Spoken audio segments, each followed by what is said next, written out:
मिनश्शैतानिर्रजीम बिस्मिल्लाहिर्रहमानिर्रहीम। या अय्युहल्लज़ीना आमनुत्तकुल्लाह वब्तगू इलैहि वसीला वजाहिदू फी सबीलिही लअल्लकुम तुफ्लिहून। बिस्मिल्लाहिर्रहमानिर्रहीम। गौसे आज़म बमनी बिसरुसामा मददे किबले दी मददे काबे ईमा मददे बगिल्दा बे बला उस्ताद कस्ती वही फानी सकिस्तारा तो कुश्ती बहके ख्वाजा हारून मदद कुन या मयूनुद्दीन चिश्ती मदद कुन या मयूनुद्दीन चिश्ती मदद कुन या मयूनुद्दीन चिश्ती। ब्रादरान इस्लामिया, उलमाए किराम, इस तकरीर के सदर जलसा व मुकर्रिर खास मौलाना अल्लामा लाज शकील अहमद साहब, ख़वातीन इस्लाम, अस्सलामु अलैकुम व रहमतुल्लाहि व बरकातुहू। आज हम जिक्र गौसे आज़म के अंदर बैठने का सिर्फ हासिल किया है। तकरीर तो शकील अहमद साहब करेंगे क्योंकि हम तो बार बार तकरीर करते हैं, आप सुनते ही हो। आज गुजराती में मौलाना साहब तकरीर करेंगे। गौसे आज़म पीर अब्दुल कादिर जिलानी फरमाते हैं कि मैं जिसे चाहूं उसे करीब करूं, जिसे चाहूं उसे दूर करूं। इस जिक्र में वो आए हैं जिन्हें गौसे आज़म ने बुलाया है। मेरे लब पर रात दिन है तेरा नाम गौसे आज़म। मेरे लब पर रात दिन है तेरा नाम गौसे आज़म। तेरे जिक्र से बने हैं मेरे काम गौसे आज़म। जो नजर उठा के देखो तो सामने मदीना, जो नजर उठा के देखो तो सामने मदीना। मेरे इश्क को अता कर मकाम गौसे आज़म। मेरे इश्क को अता कर मकाम गौसे आज़म। कर क्यों ना आके काबा भी तवाफ़े उनके दरगाह के तमाम औलिया के इमाम गौसे आज़म। गौसे आज़म बचपन में थे तो माँ से कहा, माँ सब हज पे जा रहे हैं, मैं जाऊं?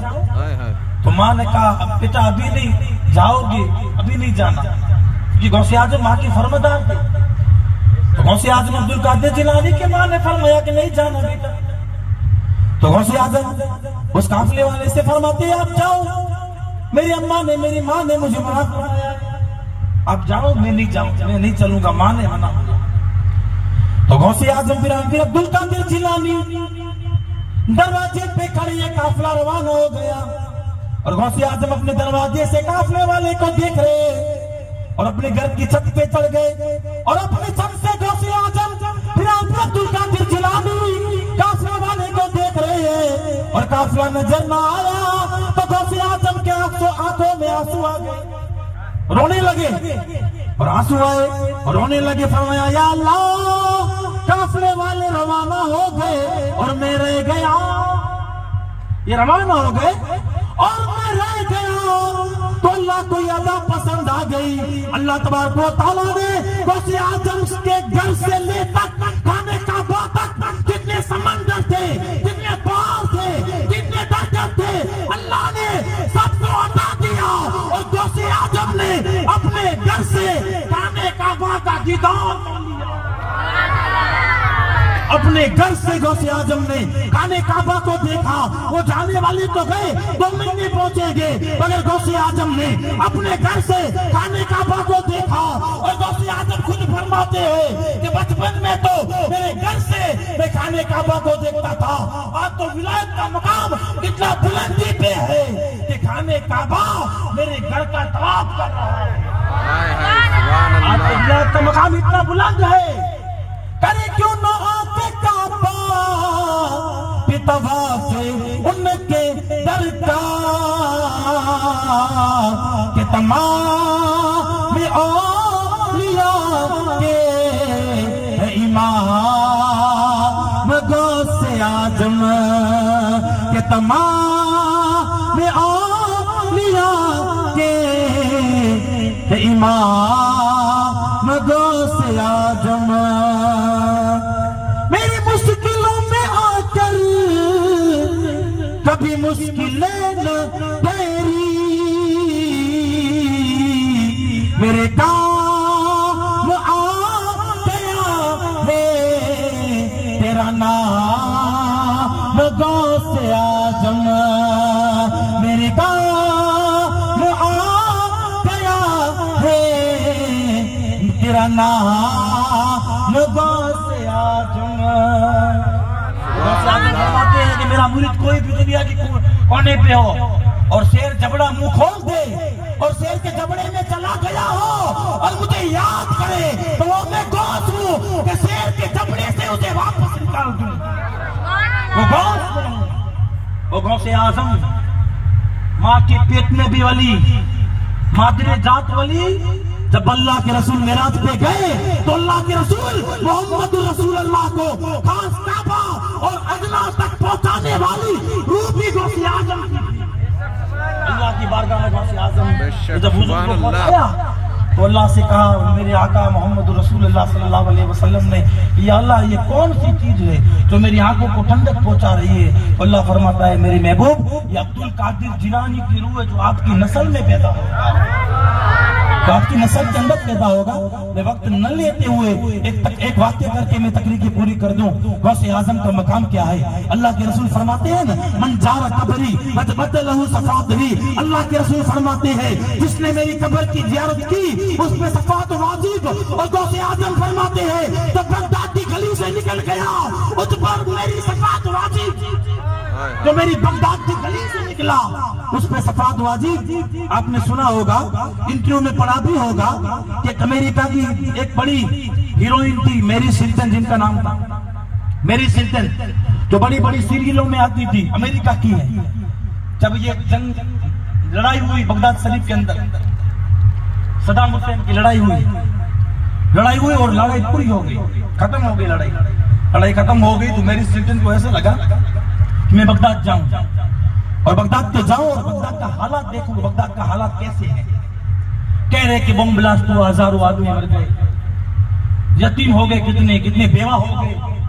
तो मेरी सिल्टन आई बगदाद शरीफ, तो सेलिब्रिटी होते हैं जो, उसके पास गार्ड होते हैं, सेलिब्रिटी के पास गार्ड होते हैं, जो बड़े बड़े मंत्री होते हैं उसके पास गार्ड होते हैं, जो बड़े बड़े एमएलए होते हैं उनके पास भी गार्ड होते हैं, अब बिजनेसमैन भी गार्ड रखते हैं, क्योंकि खतरा सबको है, खतरे के लिए गार्ड भी होता है, सेफ्टी के लिए। तो गार्ड तो थे उनके साथ। तो बगदाद शरीफ में आई तो बगदाद शरीफ में गाइड भी रखा, गाइड कहते हैं गाइड। मौलाना साहब करबला गए थे और मौलाना साहब के बाद मैं भी करबला गया। उधर गाइड होते तो हमको पता चलता है, जियारत करने में आसानी हो जाती है, वरना हमको तो पता नहीं कौन पीर की किधर दरगाह है, गौसे आजम किधर है, फिर पानी वाले पीर किधर है, वो पीर किधर है, और मारूफ करकी किधर है। गाइड बताते हैं इधर मारूफ करकी की दरगाह शरीफ है, इधर पानी वाले पीर है या गौसे आजम है। तो मेरी सिल्टन ने गाइड को रखा, जैसे गाइड हर जगह पे होते हैं, मदीना जाते हैं तो मदीना में भी गाइड होते हैं। कहते हैं कि ये 2 बड़े पहाड़ है, पहाड़ के बीच में अल्लाह के रसूल के चाचा अमीर हमजा सोए हुए है, वहाँ हुजूर का मकान है, वहाँ अली का मकान है, यहाँ ये जगह है, यहाँ ये पहाड़ है, यहाँ हुजूर ने नमाज पढ़ी थी, यहाँ गारे सोर है, यहाँ गारे हीरा है, ये गाइड बताते हैं। तो बगदाद शरीफ के अंदर मेरी सिस्टर ने गाइड को रखा, तो गाइड ने गाइडिंग शुरू कर दी, और जो भी गाड़ी थी, बस थी या कोई भी गाड़ी थी, मेरी सिस्टर बैठी थी और गाइडिंग कर रहा था। आगे चला तो एक मोहल्ले में ले गया, कहा मेरी सिस्टर देखो यहाँ बॉम्ब ब्लास्ट हुआ था, जहाँ 10,000 आदमी गुजर गए। कहा ठीक है चलो आगे गाइडिंग करते हैं। आगे गए, कहा ये लड़की है, ये बेवा हो गई है, ये लड़का है, इसका बाप मर गया उस लड़ाई के अंदर, यहाँ सद्दाम हुसैन था, इसको इधर से 3 महीने के बाद इधर से निकाला। ये पूरी गाइडिंग कर रही थी, गाइडिंग कर रहा था, मेरी सिस्टर को पूरा बगदाद बता रहा था। गाइडिंग करते करते ये गाड़ी कहाँ पहुंची? गौसे आजम पियान पीर अब्दुल कादिर जिलानी के दरगाह के पास से गुजरी तो गौसे आजम का जो मजार शरीफ है, कैसे कलर का है? वादली कलर का है, ब्लू कलर का, कैसे या वादली का है, ऐसे कलर का है। तो गौसे आजम का रोजा है, रोड पे ही है। तो मेरी सिस्टर ने गाड़ी से देखा तो कहा रुको गाड़ी को रुकाओ। तो गाड़ी रुकी तो गाइड से कहने लगी इस इमारत को मैं देखूं आधा कलाक, इस इमारत को मुझे देखना है, मैं आधा कलाक देखूं। तो गाइड ने कहा देखो कोई वादा नहीं। तो गौसे आजम को रोजे को देख रही थी, मेरी सिस्टर देख रही थी और देखती रहती थी। तो वो गाइड ने पूछा मेरी सिस्टर को पता है ये किसका रोजा है? तो कहा मुझे नहीं पता। तो कहा ये मुसलमानों के बड़े पीर का रोजा है, ये गौसे आजम का रोजा है, ये मुसलमान के बड़े पीर है, पीरों के पीर है। ऐसे पीर तकरीर करते थे तो 1 लाख आदमी तकरीर में जमा होते थे। गौसे आजम तकरीर करते थे तो कितने लोग होते थे? 1 लाख। पीछे वाले को ये आवाज आता और लास्ट वाले को ये आवाज आता। गौसे आजम तकरीर कर रहे थे बगदाद में, बारिश शुरू हो गई तो गौसे आजम ने फरमाया या अल्लाह इस लोगों को मेरे लिए जमा कराया है तो बारिश को चालू कर भाग जाए। अगर मेरे लिए जमा कराया है, अगर तेरे लिए जमा कराया है तो तेरी मर्जी। बारिश बंद हो गई। बगदाद के लोग कहते हैं जहाँ गौसे आजम फिर बगदाद में जहाँ महफिल सजाते थे बारिश न होती थी, पूरे बगदाद में बारिश होती मगर उस जगह पे न होती थी, क्योंकि बादल आते और बादल कहते शायद कर जाओ या गौसे आजम मोहम्मद रसूलुल्लाह का दीन पढ़ा रहे हैं, या मोहम्मद रसूलुल्लाह दीन पढ़ा रहे हैं। तो बारिश उस जगह पे न पड़ती या गौसे आजम तकरीर करते थे। तो मेरी सिस्टर से कहने लगा ये बड़े पीर का रोजा है, 1 लाख आदमी होते थे, तकरीर पूरी हो जाती तो 25-25 हजार शराब की लत को छोड़ देते थे, 25-25 हजार जनाजे काम को छोड़ देते थे। ऐसे पीर थे दर अठवाडिये तकरीर करते थे और तकरीर करे और दर अठवाडिये तकरीर करे और तकरीर खत्म हो जाए तो 400 लोग अल्लाह के वली बन जाते थे, अल्लाह के वली बन जाते थे। तो मेरी सिस्टर ने कहा तो मैं बस से उतर जाऊं, मैं बस से उतरूं और मैं रोजा देखने जाऊं। तो कहा जाओ 1 कलाक और दे दिया तेरे को, 1 कलाक और, तुम्हारे लिए 1 कलाक और है। मेरी सिस्टर लग्जरी से उतरी, अपनी गाड़ी से उतरी, गौसे आजम की दरगाह शरीफ में गई। गौसे आजम का रोजा है, दरगाह में गई तो 12:30 बजे थे दोपहर के, कितने 12:30 बजे थे। गौसे आजम की दरगाह में गई, जोर नमाज हो गई, असर हो गई, मगरिब हुई तो वो जो गाइड था वो ढूंढने लगा कहाँ गई। वो ढूंढता था सहन के अंदर, बाहर ढूंढ रहा था, मिली नहीं और मिली शाम को मगरिब के बाद मिली। तो गाइड था चिढ़ गया, कहा तू क्या कर रही थी? पूरा प्लेन चौपट कर दिया, अभी तो पूरा बगदाद घूमना बाकी था, 12 बजे आई हो अंदर, निकलने का नाम नहीं ले रहे हो, क्या वजह है, क्या वजह? तो कहने लगी कि मैं अमेरिका के अंदर एक शराब पीती हूँ, 100 ग्राम की आती है, जिनकी कीमत 50,000 रुपया है। वो एक बोतल की कीमत कांच की 100 ग्राम की 50,000 कीमत है। ऐसी 2 बोतल में पीती हूँ, 1 लाख की शराब पीऊं और पीऊं, उतर जाए तो वही टेंशन है, उतर जाए तो वही तकलीफ है, उतर जाए तो सुकून नहीं मिलता। मगर गौसे आजम की दरगाह में आई हूँ, ऐसा सुकून मुझे दुनिया में कहाँ नहीं। नारे तकबीर, नारे रिसालत, ऐसा सुकून मुझे दुनिया के अंदर किधर भी नहीं मिला। अब तू जाओ और मैं कलमा पढ़ लेती हूँ कि ला इलाहा इल्लल्लाह मुहम्मदुर रसूलुल्लाह सल्लल्लाहु अलैहि वसल्लम। ये गौस है, ये पिराने पीर है। मुसलमानों, खाली दावा करने से गौसे आजम के गुलाम नहीं बन जाते, चंदा लगाने से कोई बुजुर्ग आशिक नहीं बन जाता। अपने दिलों को भी सजाओ, गौसे आजम वो गौसे आजम है तो 40 साल तक ईसा के वजू से फजर की नमाज पढ़ी है और 15 साल फजर के वजू से ईसा की नमाज पढ़ी है। दिल का नाम गौसे आजम। इश्क पैदा करो, हुजूर की इश्क को पैदा करो। डॉक्टर इकबाल से कोई किसी ने पूछा, आप ऐसी ये शायरी कैसे बनाते हो? ऐसी शायरी कोई सुनता है तो आपका हमारा दिल मचल जाता है, रस पैदा हो जाता है, मोहब्बत पैदा हो जाती है। कैसे पैदा करते हो? तो डॉक्टर इकबाल फरमाते हैं, जब भी मैं कोई शायरी लिखूं हुजूर के बारे में तो 1 करोड़ मर्तबा मोहम्मदुर रसूलुल्लाह सल्लल्लाहु अलैहि वसल्लम पर दुरूद शरीफ पढ़ता हूं। जैसे वो मधुमा की जाती है और वो दूर रसों को चूसती है फूलों को, तो वो तो मीठे तो नहीं होते, दूरे होते हैं। तो दूरे को मीठा करती है तो मोहम्मद रसूलुल्लाह की दुरूद से करती है। और मुफ्ती आज़म हिंद फरमाते हैं कि डॉक्टर इकबाल का एक ही वो शेर है तो जन्नत में उसे ले जाएगा। कौन सा? कि मोहम्मद से वफा तूने तो हम तेरे है, ये लोग चीज क्या, लोग कलम क्या, ये चीज तेरे है। क्या वजह है मुसलमानों? हमने इसके मुस्तफा को पैदा करना है।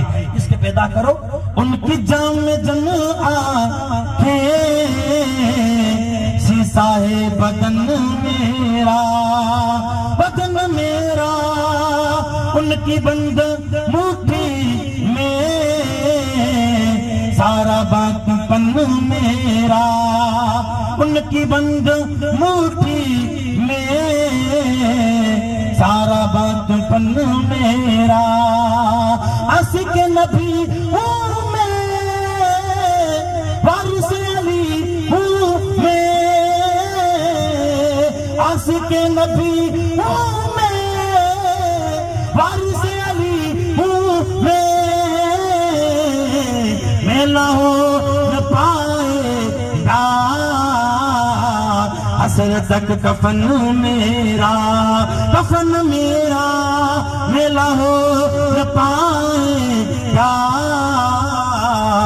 असर तक कफन मेरा।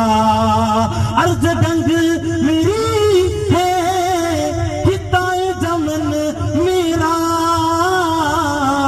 अर्ज गंग मेरी है हिताए जमन मेरा। मैं गुलाम ख्वाजा हूँ, हिंद है वतन मेरा, वतन मेरा। मैं गुलाम ख्वाजा हूँ, हिंद है वतन मेरा। अर्श से परे जाकर मुस्तफा ने फरमाया, सुभान अल्लाह की आवाज आनी चाहिए। मैं लेती चार्जिंग कर रहा हूँ शकील अहमद बापू की, क्योंकि बड़ा सफर है, सफर करके आए हैं और फिर सूरत जाना है। क्योंकि आलिम का जो मौजू होता है आपको देख के होता है, घर पे पक्का करके नहीं आए क्या बहुत पक्का बोलना है। आपकी रूह कहेंगी उसके मुताबिक शकील अहमद साहब तकरीर करेंगे। और मौलाना सब मौलाना होता है और आले रसूल का गुलाम जो मौलाना होता है उसका डंका सारी कायनात में बजता रहता है। वो जो गुलाम होता है आले रसूल का, उस मौलवी की आवाज में मिठास होती है। इल्म तो इल्म होता है मगर दुआ वाला इल्म तो किसी किसी को मिलता है।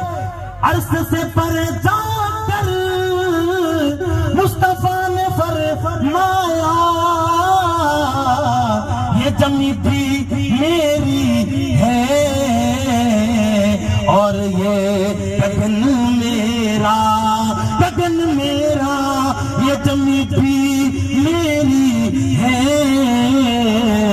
और ये गगन मेरा। बार बार सुनते हो और हम तो कच्ची में तकरीर करते हैं। मौलाना आपके लिए उर्दू में किया है तो अल्लाह की बारगाह में दुआ करते हैं आपको इसको अमल करने की अल्लाह तौफीक दे। और मौलाना साहब जो कहे उसको हम अमल